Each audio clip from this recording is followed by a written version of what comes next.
Hello नमस्कार दोस्तों, स्वागत है आपका हमारे चैनल पर। आज हम बहुत ही शानदार मैटर के साथ फुल और फ्री सॉन्ग लाए हैं। जी हाँ दोस्तों, टिकटॉक जो इंडिया में बैन हुआ है, इसके ऊपर हमने मैटर बनाया है। बिल्कुल न्यू ट्रैक पर हमने ये गाना कंपोज किया है। तो इस गाने को सुनने से पहले मुझे आपसे रिक्वेस्ट है दोस्तों कि अगर आप हमारे चैनल पर नया हैं तो चैनल को सब्सक्राइब करके बगल में बेल आइकन की घंटी ज़रूर दबाइएगा। और अगर ये गाना आपको पसंद आता है तो वीडियो को लाइक करना ना भूलिएगा और कमेंट करके बताइएगा हमें कि आपको ये गाना कैसा लगा। तो चलिए दोस्तों, देरी ना करते हुए आज का धांसू मैटर के साथ फुल और फ्री सॉन्ग को देखा जाए और सुना जाए कैसा है। ढोढ़ी के करा से दिखाई हो, कैसे दूगो रुपया कमाई हो, कमाई हो। ढोढ़ी के करा से दिखाई हो, कैसे दूगो रुपया कमाई हो। रहे लाखों लोग ये करे फैन भइल,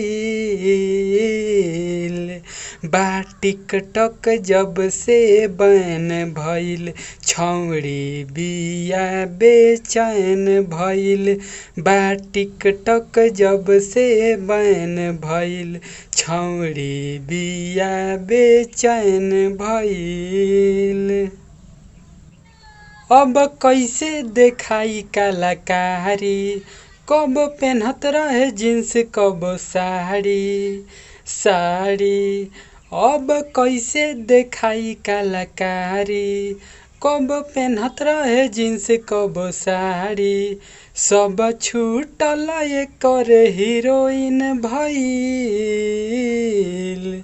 बा टिकटॉक जब से बैन भइल, छौड़ी बिया बेचैन भइल। बा टिकटॉक जब से बैन भइल, छौड़ी बिया बेचैन भइल। रहे नाची के गर्दा उड़ैले, पूरा जिला जवार में छइले छइले। रहे नाची के गर्दा उड़ैले, पूरा जिला जवार में छइले। फॉलोवर रहले राकेश रोशन भइल, बा टिकटॉक जब से बैन भइल, छौड़ी बिया बेचैन भइल। बा टिकटॉक जब से बैन भइल, छौड़ी बिया बेचैन भइल। तो कैसा लगा दोस्तों मेरा सॉन्ग, आप सब कमेंट करके ज़रूर बताइएगा। अगर सॉन्ग अच्छा लगा है तो वीडियो को लाइक ज़रूर कीजिएगा। और अगर आप हमसे पर्सनल सॉन्ग लिखवाना चाहते हैं तो मेरे नंबर पर संपर्क कर सकते हैं। बिल्कुल कम चार्ज में मैं आपको सॉन्ग लिख कर दूँगा।